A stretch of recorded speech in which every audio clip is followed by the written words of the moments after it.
Hey guys, welcome back to the channel. So today we're gonna go ahead and we're gonna knock out doing the first oil change on the V4 here. And I'm gonna just do a little bit of DIY, show you how to do it kind of stuff along the way. This is gonna be the first oil change on the V4 since I've owned it. And this is gonna be the first oil change since its first track weekend too. So I think on the clock, actually, where'd I put the keys? See how many miles this thing has on it here. I think it's about 260 miles. So definitely we'll go ahead, knock out that first oil change, get this thing in tip-top shape. We got a track weekend, maybe 2 track weekends coming up in this month in April. Today I think is the 2nd or the 3rd. I think it's the 3rd. So might have Pitt in 3 weeks, and then we're definitely have my home track Nelson here at the very end of the month. So we're gonna go ahead and start and get this thing ready to go. So let's start tearing it apart. All right guys, so first things first, we're gonna go ahead and get these lower fairings off here. Top guys are gonna be a 3 mil. I believe the underside's a 4 or 4.5, but I'll double check when we get there. But for sure, these top guys, I like breaking them loose with a T-handle. If you can use a T-handle, I do. They're just kind of easier. You can get those bolts out faster. And also, my favorite thing while you're working is going to be using a little magnetic dish. It's great.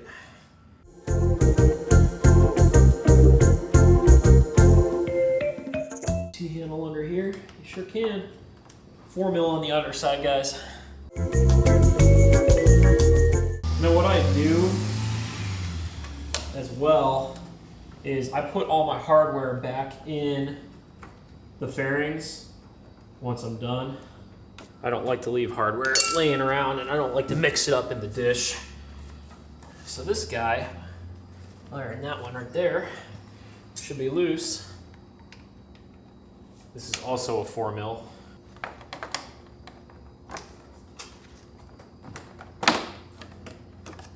And boom, just like that. So what I'll do is put all this hardware back in. All right, we'll get this other side knocked out. And I think what I'm gonna do too, guys, is I'm probably gonna do a how to remove the fairings on a V4 video sometime soon, because I'll be stripping this thing for some parts that I gotta put on eventually. So that'll be a fun video, I think, so I'll probably go ahead and do that for you. And the only thing that you gotta do on this side is there's this little plastic, I don't even know what this is for, to be honest, but basically there's this rubber boot right there, that rubber boot. You gotta pull that off. You can get it with your hand. It's not that difficult, and you can grab it from the underside as well. Getting it back on though, easiest with pliers. So that's off. This should be free and clear. Easiest to let the kickstand down too. Kickstand's actually kind of nice. It kind of holds it up for you. It's kind of handy. All right, next up, I'm gonna go ahead. I had this bike obviously wired up for the track. I'm gonna go ahead, get rid of that. And then we'll go ahead and break this guy loose. All right guys, as you can see, I got the exhaust covered up in foil because it might get sprayed a little bit.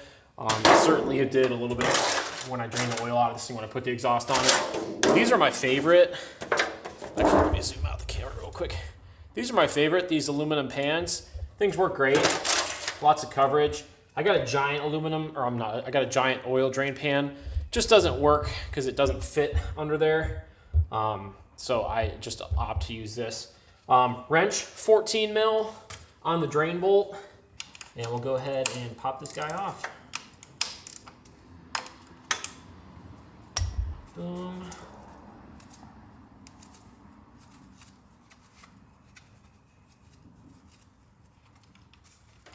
There we go. And I got some paper towels handy here. And I'm not going to wipe that off quite yet because I want to see what's on there and show you guys. Oil looks pretty good otherwise though. I was running modal 1550, as I do with all my bikes.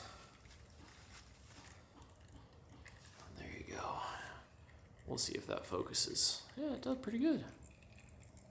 Really not a lot for a brand new Ducati.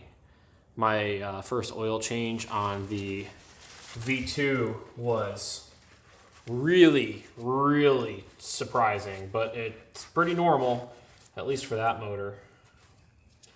Yeah, it looks pretty good.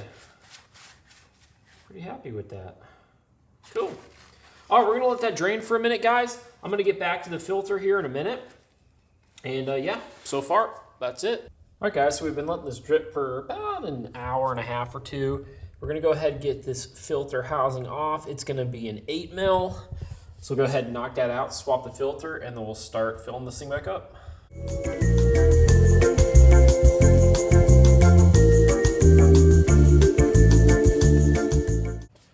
All right, guys, now for that filter housing, it's gonna be a M8 by 1 1/4 thread. So we'll go ahead, we'll thread those all in, and we'll be able to pull the housing off.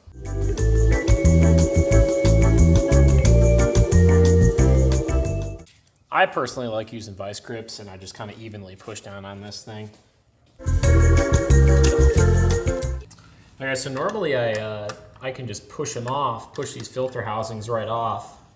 But I'm just ever so gently actually turning these bolts and just working the filter housing off just a little by little here, because it is snug this time around. So we're just gonna slowly push it out a little bit. We might be able to work it out by hand here eventually. Or if we can at least push it past that first over. Yeah. Right there. All right, guys, and then we'll just pull this thing out. That's what she said.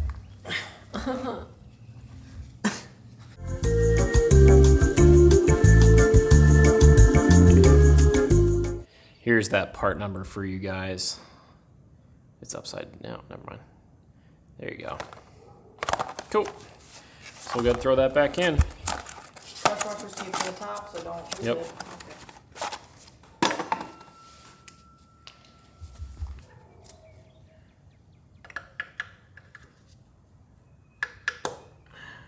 Okay. Just like that.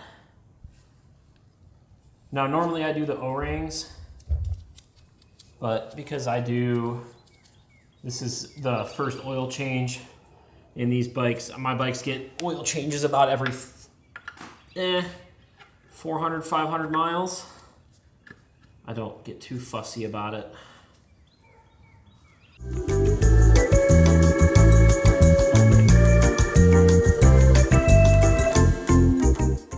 Then just like normal, work your filter housing on evenly. And these are only 14 Newton meters. These are not very tight, so don't go crazy on them.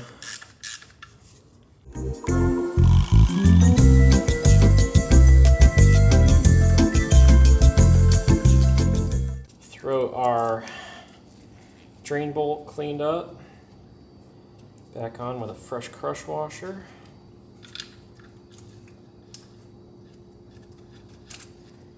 And then I'll go ahead and safety wire this thing back up later. But other than that, guys, that's about it. This is also not very tight. That's...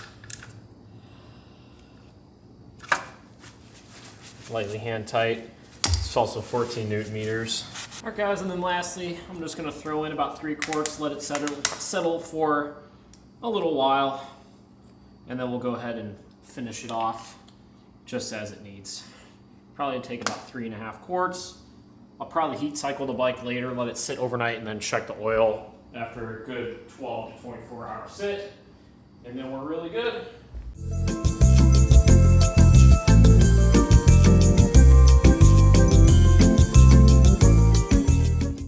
All right, so we filled the bike back up, guys, and I always like to just check around the edges of the drain plug. Also, right around there, just for any little bit of debris that we can wipe up, all that good stuff. So we're gonna clean that up real quick. Bike is I just did just a little bit high. I'm gonna go ahead, we're gonna start the bike here in a second, cycle it, let it sit for a little while, definitely till at least tomorrow, and then we'll check it again.